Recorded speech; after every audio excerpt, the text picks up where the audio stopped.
Hi, everyone, here on Mad Love Your Life. And with that, I've got Dr. Nikki with me today. She's just an amazing human, y'all. And to know her is to love her. And I just can't say enough fabulous things about her. Dr. Nikki, you're just a great human. You really are. And I've always felt that way about you. And it's such a joy. It's such a joy. I feel like now that more time has passed and I've gotten to know you even better, it's just more true. It just becomes more true. And the great, words. I think it's Oprah. It's when people show you who they are, believe them. And like you are such like a beautiful, positive reflection of that. It's like you've always been just love and light, and you still are. It's just who you are. So thank you for again your contribution. And thank you for being a guest. You were amazing on the BBTV show, and now we've got you on our special content section here on the YouTube channel. And I want to dive in with you because we were talking health and wellness. You've had a journey with diabetes, so we talked about that. Y'all, if any of you have diabetes, are pre-diabetic, or if you're worried about diabetes, or you have someone in your family that's diabetic, please go listen to the Dr. Nikki on the BBTV show, because I do this show on Bold Brave TV live every Wednesday, and she gave away a free ebook today that is specifically on, a cookbook for if you need to eat better and watch your blood sugar and all that good stuff. So go get it, go give it to someone that you love on yourself, all the things. And we are going to switch a couple gears here because we did talk so much about mental health and wellness. We talked about actual health and wellness, physical. And I want to roll into something like, what about money, health, and wellness? Like, what does that feel like? What's the best financial advice you've ever gotten? Wow. First of all, thank you for that beautiful intro. It's a reflection right back at you. You are an epic, beautiful woman that radiates so much light and love and happiness. Like it's always like, look at your face. You're always lit up, and it's just always a blessing to see you and be in your presence. So thank you. Best relationship, money advice, actually, funny enough, came from, again, Ron Lynch. He said, finish these sentences. Money equals, what would you say? Money equals exchange. Okay. Money is? Fun. Yeah. Money is not? Bad. Okay. So he would technically classify you as having a not a bad relationship, but like a semi faulty, probably the Oh. wrong word. But his answers were money equals the exchange of value given. Okay. Right. Okay. I said exchange. So, okay. Got it. Got it. Yeah, yeah. Sorry. So maybe I shouldn't have said defaulty, but he then he said money is money. That's Okay. it. Okay. Money is not anything Anything emotional. else? Got it. So he's like 7 equals 7. That's it. Money is Got it. just money. Got it. But we assign, like, my answers were freedom, like, right. Mm. My answers were money is, in that moment it was not here. Oh, well, we want to Right. associate feelings, right? Because Yeah. people are really charged about money. There's lots of feelings around money, 100%. Like I know my one of my best friend's daughters. She knows how to save some money. She had 100K in her bank account before she was like 20. Like this girl literally saved every single dime. And she's super cheap and for no good reason. Like for no good reason. But it's almost like ingrained in her in some like this weird wiring. So it doesn't matter whether you have it or not. You can still have an unhealthy relationship or a troubled relationship with money on either spectrum, whether you have it or don't have it. And you're right, because people do get supercharged around money and finances. And I think that's because we're meaning makers, right? So we're also taught, right? And I don't know about you, but I know that there's been a lot of misinterpretations around even like, the Bible version of like money is the root of all evil. It's like, no, it's the love of money. So greed is the root of all evil. So it's like figuring out, what it is. But Ron's right. It's neutral at the end of the day, right? Like it's just a thing. It's like the pencil's the pencil's the pencil. It's not anything else. But if I want to be like, ooh, it's a pencil made from a special tree, and because a tree is nature, this is a nature pencil and it's magical because fairies have touched it. Like we can all make it mean whatever we want to. I joke with people all the time. I go, so when you see a crystal, like, is it a crystal or is it a rock? What do you want it to mean? Love that. Yeah. Yeah, what I took away from that was the exchange for value hit me strongly, because Mm. if in that moment I didn't have money in the bank, it hit me strongly. I'm not giving enough value. And I might be with my friends, and you're Mm. right, but how can I start giving more value so that money naturally flows to me? And it was just this Yeah. ding moment Yeah. because you don't have, I know you don't have any issues with money, but I in that moment was really challenged, and he made it very clear, like, okay, yeah, I've got to think about it differently, and then I got to start to, how can I provide way more value, how can I start Yes. giving? And as soon as I did that, Yes. boom, clients, everything sort of Yes. flowed in. Yes, yes, and yes. Yeah, and honestly, if I had to give someone what's my secret around some of that, it's for sure it's in the giving. Like I really do give from just a place of like I just want to give. Like if someone comes to me and they have a problem, if I can solve it for them and I can solve it for them there, I'm happy to give it to them. And I know that all there's marketing people in the world that are like, "Don't tell people how you do a thing." I'm like, "Why? Why would I withhold from someone who needs it?" Because the truth of it is my high paying clients, they're fantastic. They're happy to pay me because they know that whatever I just help them with, there's so much more.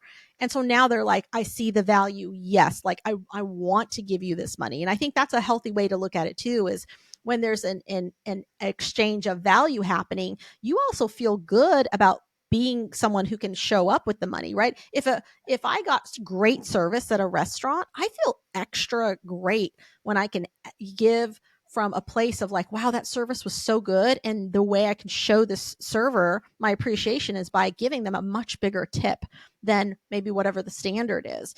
And so that's just an example, right? So I think that's, I want to give from a really big place, and I want people to feel that too. I want them to show up and go, gosh, I just know I'm going to get so much value from you. I have no problem writing this check. And because that's how I give. I give really freely. I'm not holding back or holding my cards close. It's like, no, just give people what they need. And You really do. You do yeah, that so leave them well. better than they Yeah. came, whatever it is, whatever it is. And And knowing that that's why like, you live in abundance, because yes. you're flowing with abundance. It Yeah. flows right back to you. Yeah, and I really do believe like there's people do get, like I said, can get a little hoardy with money, and I'm not saying don't save your money. I'm not saying that. But what I'm saying is there's also this like understanding like the energetics of money, like it is in a flow, right? And I think about it like this like a fountain, right? So there's a fountain, and so it's coming out, and then whatever hits the bottom is just getting refiltered and it's going to come right back up and out. And so I have this constant flow that's going out, and I'm going to continue to put out because I'm going to continue to take in. The minute I stop the flow, I'm stopping the flow to myself as well. And so like that's the way I like to kind of create the visual around what money looks like. It's like, oh, there's this beautiful ebb and flow. So when I go to a farmer's market and pay a little more for my eggs, I'm happy to do it because there's a flow. I'm going to pay them more, but I'm also going to know like I'm receiving really good food that's been humanely raised and is doesn't have a bunch of junk in it, and it just got picked from a tree yesterday, like that's part of it. And it's understanding, I think, that piece of it that's super important. So I feel really really fortunate that that it doesn't hold a lot of space where I'm doing all this gymnastics around money or stress. And I feel like we've all, the life of an entrepreneur can be very much like this. And I was reminding someone the other day, I said, look, if you go through even my own bookkeeping for the last, I don't know, 10 years, I don't have any like it's not like this the whole time. Like, I hope everyone knows that. Like, even in most businesses, this isn't reality. It's not this line that just keeps going up. It's kind of like this.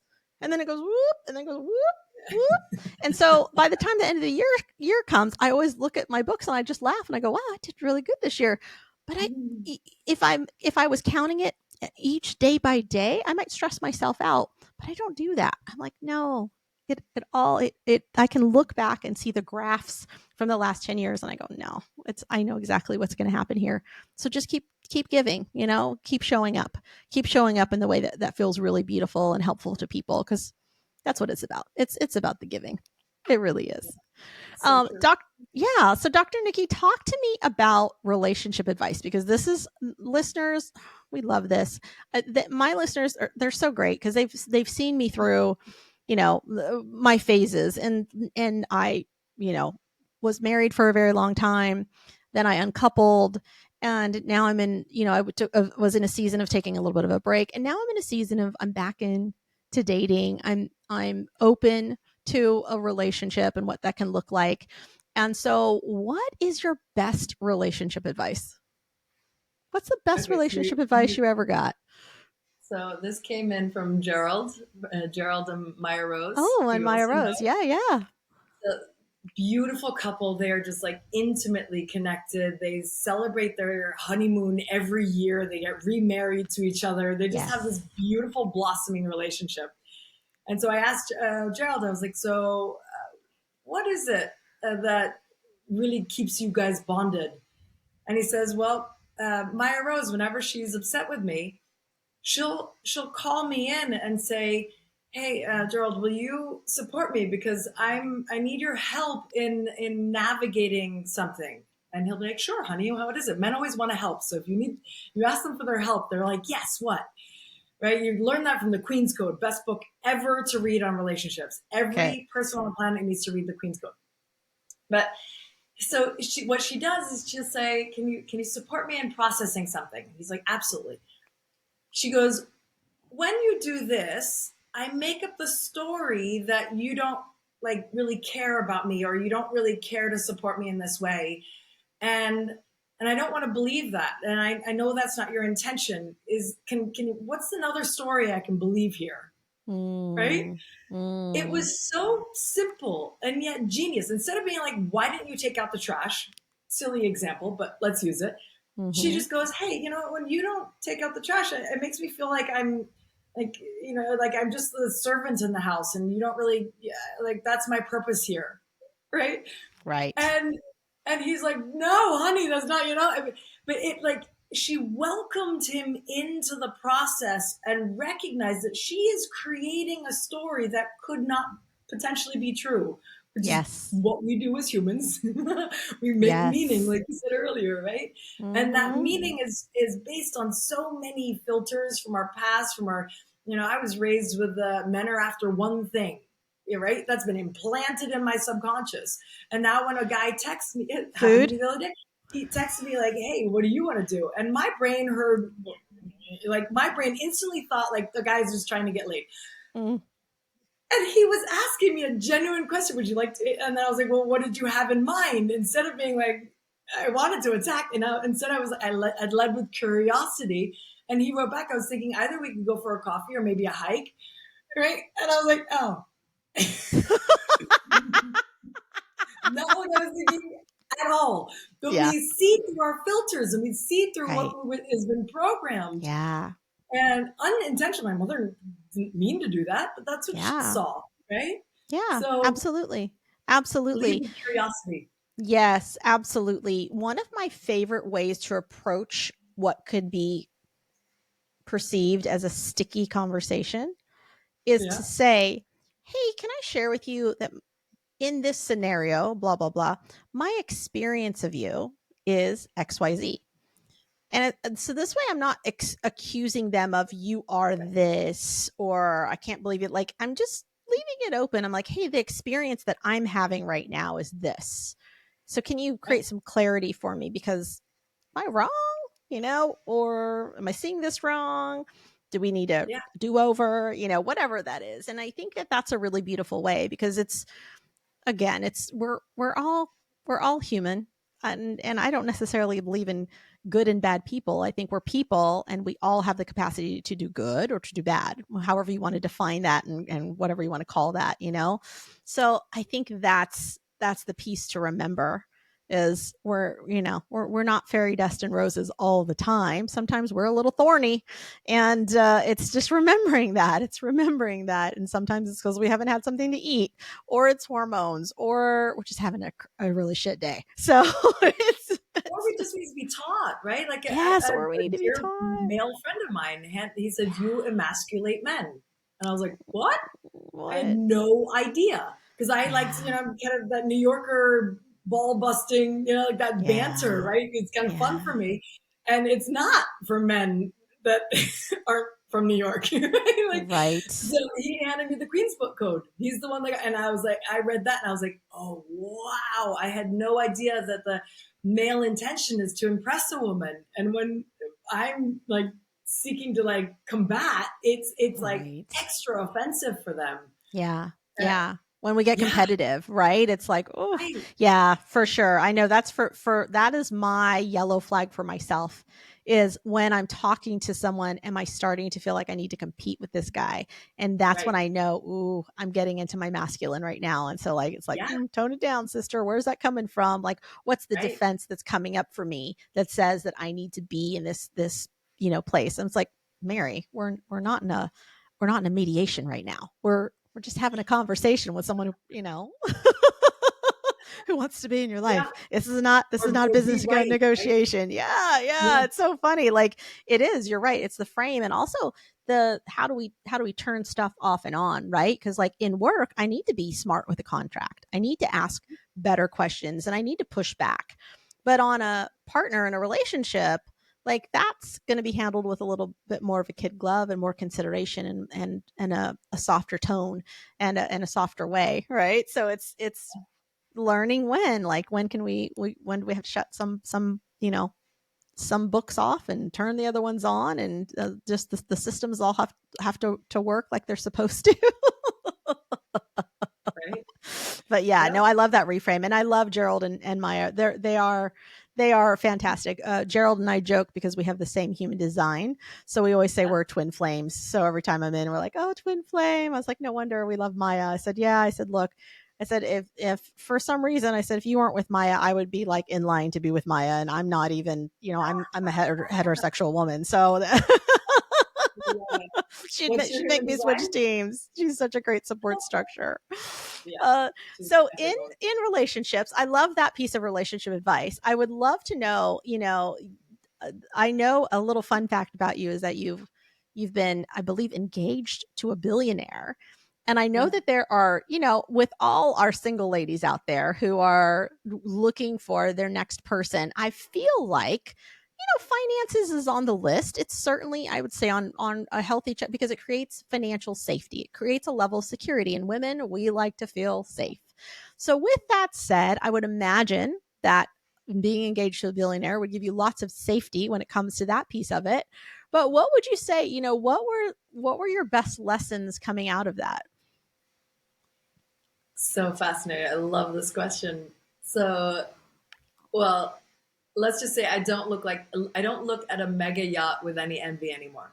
Mm, I'd much rather be on a smaller boat with a man that I am laughing and loving on, and there's yeah. affection, and I feel like a Yeah. queen, and he just adores on me.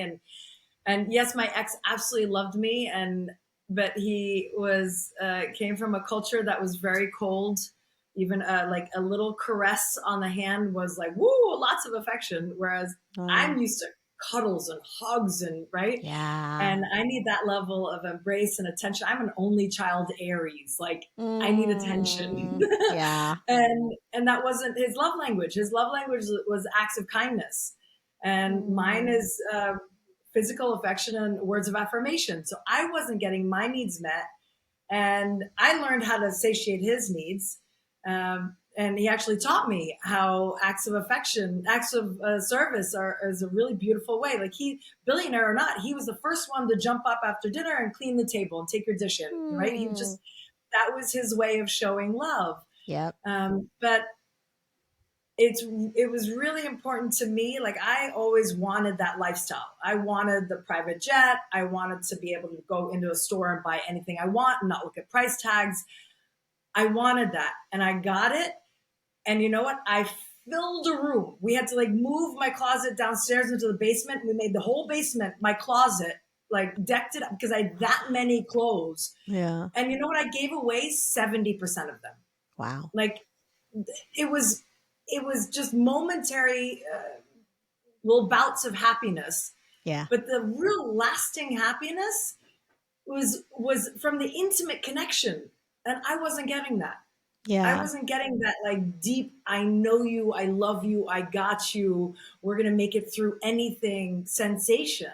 Right. Right. And I would advise now, having that in the past, what's yes, a man has to have. I think a man has to have his finances for his own respect and for my respect. Mm-hmm. Like you got to have your finances together. Right. You're the provider of this dynamic, right? Mm-hmm.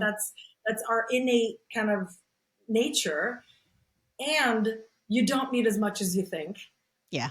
And billions, when you reach billions, it takes a master to stay in a real Zen mode of grounded, true to your essence, kind. I mean, I will say for myself, I turned into an entitled biatch. Like, Ooh. because I got very accustomed to white glove service, right? Yeah. We stayed in the presidential suites.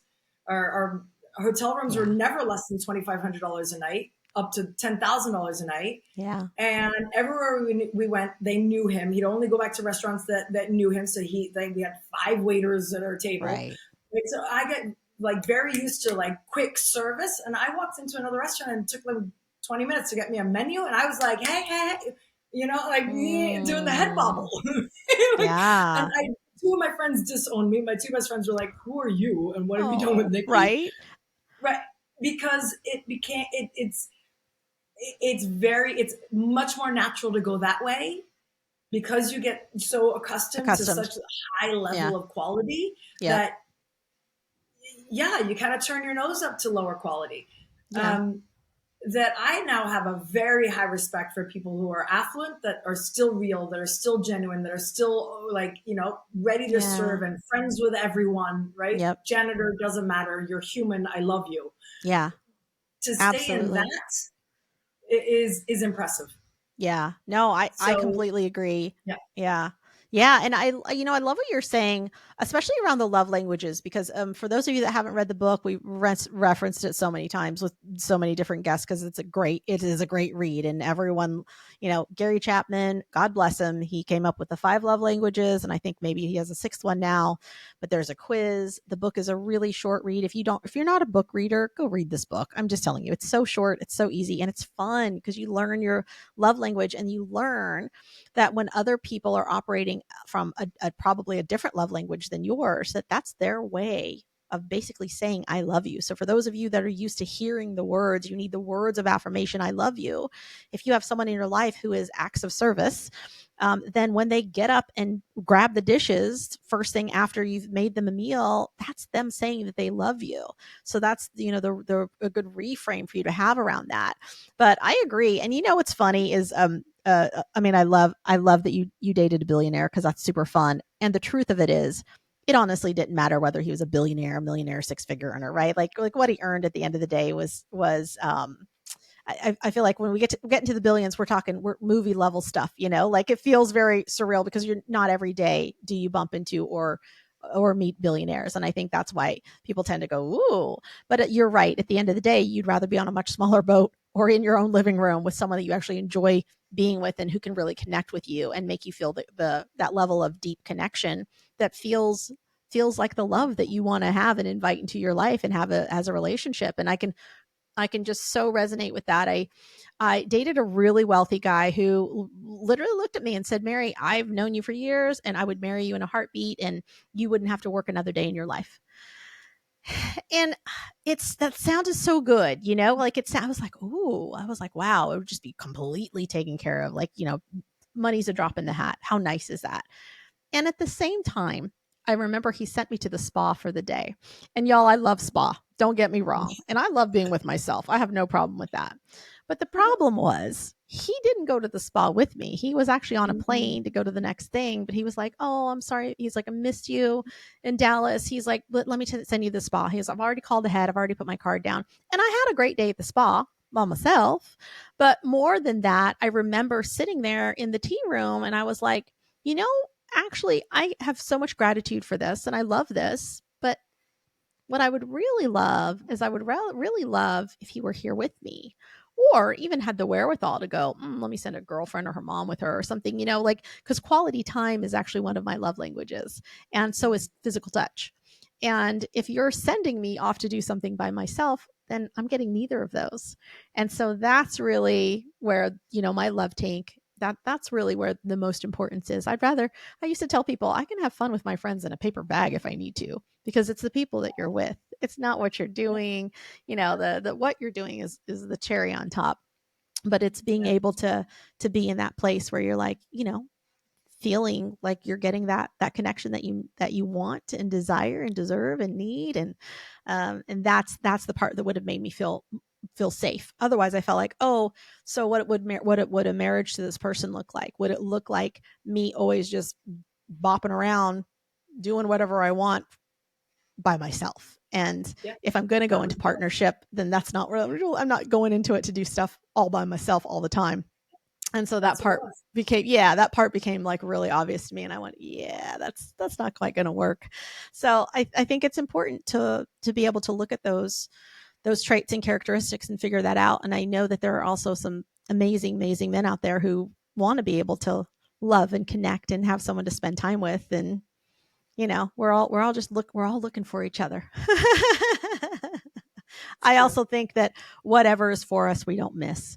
So there's that piece of it also. So I lean into that and go, all right, time will tell. And meanwhile, I'm bebopping over here. So I love it. yeah, What's your yeah. best relationship advice? My best relationship advice is going to be, hmm, it's really around what we talked about earlier, which is how can we create communication that is really open and honest, but doesn't have to accuse someone of being a certain way or um, drudging up maybe a pain or a criticism that is around them. But it's just saying, hey, like that didn't feel good for me. And let me share with you why, and then can we work towards some sort of like solution around this? That way we at least get the other person always gets to say where they're coming from or their point of view, and sometimes they might say, oh, I'm sorry, I was being an asshole, and that's really the answer. Or it's, hey, I was angry and I said those things out of anger, I'm so sorry. I was like, okay, great, well then let's start that over. Or is it a repeated pattern we can talk about? So it's just that level of honesty. I want to have enough transparency in the relationship that it doesn't get to that place where you're growing apart or you're not talking anymore, or you're no longer curious about each other. Because the best relationship advice I ever got, I believe, was from my friend Marla. She's an intimacy coach. She coaches on intimacy in sales, intimacy in relationships, and she said, if you don't grow together, if you don't intentionally grow together, you will unintentionally grow apart. And I was like, yes, this is true. This is very true. And so I want someone that I can grow with. And I think that's the beautiful part of it. People are like, oh, well, you can't be on cloud nine all the time. I'm like, I'm not asking for cloud nine all the time. I'm asking for honesty and clear communication so that we can get on the same page and figure out, are there some things we have to agree to disagree on? And if there is something that's biting at us, if there is something that's annoying, can we also just talk about it? can we open our mouths and just be really honest? Because this is our person, right? It's supposed to be our person. So if they're my person, then I want to know that we can openly communicate, because that's the trait I have with all of my friends, all of my lifelong friends. I have friends from elementary school, junior high, high school. I mean, so many beautiful people throughout my life. And I'm like, how are we still friends for this long? And it's because we're so honest with each other, even though we have, some of us believe, differently about God. Some of us believe differently about how to parent. We believe differently about work and life and money. It doesn't matter, because we can just be honest and also just accepting. So where can we find that line of being honest and accepting? Only when we're all being truthful. So I'd say that that's the piece for me Beautiful. anyway. Love it. Yeah, it's so good. So good. I love it. Well, Dr. Nikki, I love the work that you're doing in connecting people and bringing them together. Obviously, you're, again, amazing in the health space and really helping people get their mind right and their food right. But more than that, also just the bigger projects that you have on the table. I know you're amazing at bringing different philanthropists and innovators together. You're doing some crazy cool stuff and connecting the tech folks with helping make the planet more sustainable. And I do want to touch on that a little bit, because I feel like it's not every day you meet someone that has majored in sustainability. So I would love to know, from Harvard School of Law, of Harvard School, rather, not School of Law, but from Harvard, like, what are they teaching us about sustainability? Like, what did you learn about sustainability in school that you didn't know before? Yeah, it's fascinating. So, one of my favorite facts, it took until the 1800s to get to the first billion people on this planet. Wow. To go from 5 billion to 6 billion took 13 years. Wow. Yeah. So our population is exploding, and we're slowing down a little bit. Now it's taking 14 years to get to the next billion. Yeah. But the way we are consuming, especially the way we're consuming animal products Mm. and clothing, those are the top two, believe it or not. Uh, Aside from transportation, um, are the way we grow animals and the amount of land and deforestation that's happening, and spraying with glyphosate to raise corn that they don't even Yeah. naturally eat. Right. It is causing such widespread devastation, and that it's really important that we start shifting humanity towards a more plant-based diet. I actually did this, was 12 years ago when I got my master's, and back then there was a study that showed if the whole world went plant-based even just one day a week, meatless Monday became a Yep. new campaign back then, Yep. that we would revert the trends of global warming just from Mm. that one shift, one day a week. So bringing down the animal consumption, of course, is not only great for the animals, but for our bodies as well, and the environment, super important. And then the clothing industry, the fact that we need a new trends every season, right, of what to wear. Yeah. This is one of the most destructive, environmentally Mm. damaging consumer products we consume, right? Wow. Wow. Yeah, and we produce. This clothing is incredibly destructive. The cotton Mm. that's made and all the plastics that are, we don't even use barely cotton anymore. We It's don't. I right. know. Yeah. Yeah. Unfortunately, yeah. So Lots of things aren't even made out of cotton anymore. I walked into Lululemon. I said, "What do you have that's all cotton?" And she looked at me like I asked for a material from Mars. Like she had no idea what I was referring to. And I was like, "Cotton, that natural thing." Right. Right.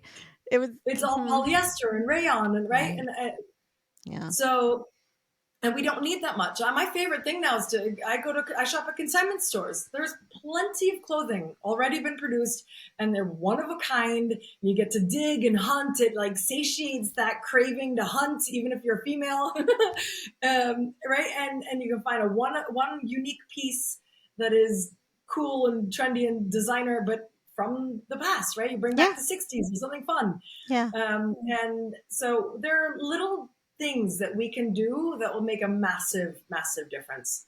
Yeah. That's where, and then of course, using technology, we are so blessed to live at a time where AI is exploding, and these wearables can support us in calming down our nervous systems, right? It can track your heart rate Yeah. and teach you to breathe, or take, right, or call Right. your mom or your Call best your friend, mom. or like calm your nervous system instead of going to these really unhealthy coping mechanisms, or destructive habits that again are the buying, right? We're consumed, so we feel good, we get that dopamine hit, but really destructive for our environment. And we have to start realizing, this is the main message I want to share, is that we have to realize that we are one human species living on one planet. That's it. We all share the same air. We share the same water. Right. Our pollution that we send into the rivers goes into the ocean, that gets evaporated and then rained down somewhere else on the planet. And That's right. their pollution that goes into the air gets blown over here and comes. We all share everything that's on this planet. We have to start realizing that there is no way. We throw Right. things away like one-time use plastic bottle, throw it away. That Right. plastic bottle is going to stay on this planet for 75 years. Yeah. And it just goes down to small little bits. It doesn't even fully decompose. Right. So we have to start realizing there is no way. How do we produce products that don't have an end cycle? Their end use Mm-hmm. becomes compostable, for example, right? We're Right. starting to do this, but we need to do it on grand scale and across the board. The Yeah. way we consume really has to be taken. You know what actually supports with this? Running out of money. When you run Mm. completely out of money and you can't buy anything, you realize how much you're buying that is completely unnecessary. And you start doing things like bringing your glass bottle everywhere you go because you don't want to Mm-hmm. buy plastic. Yeah.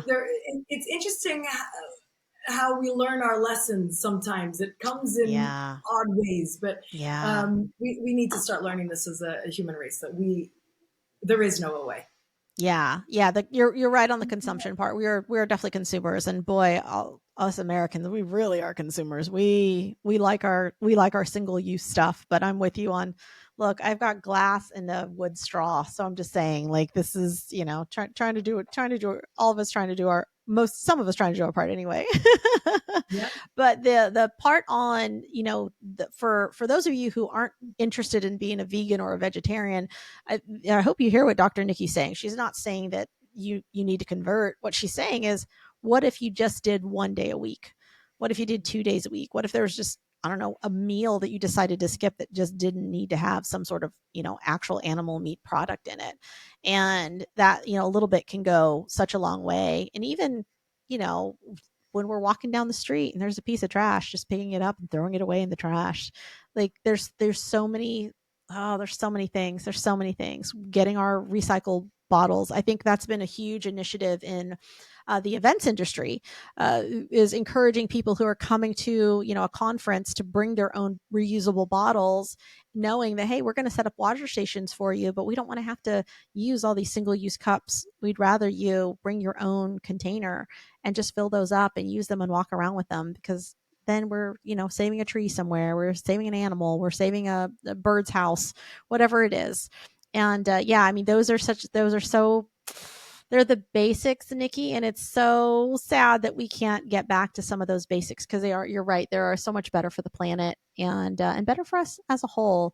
I think community service days are a great way to also, go in and clean up oceans and figure out just how to be in the community and do something good for the planet, instead of be contribute to the solution, don't be the problem. I think that's what it comes down to.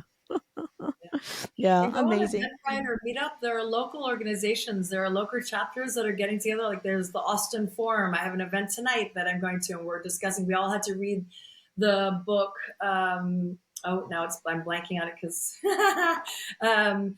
amazing book, The Future We Choose. four Ah. hour listen. It's a Oh, nice. must listen, mind blowing. And we're all getting together and to discuss the book. And it all talks about the ways that we can make shifts that together as a society that are doable. Right. So find Beautiful. in wherever you live, there are organizations already happening, communities getting together to work together. That's what it's going to take. It's going to take us getting together. And as consumers, we have Yeah. more power than we realize.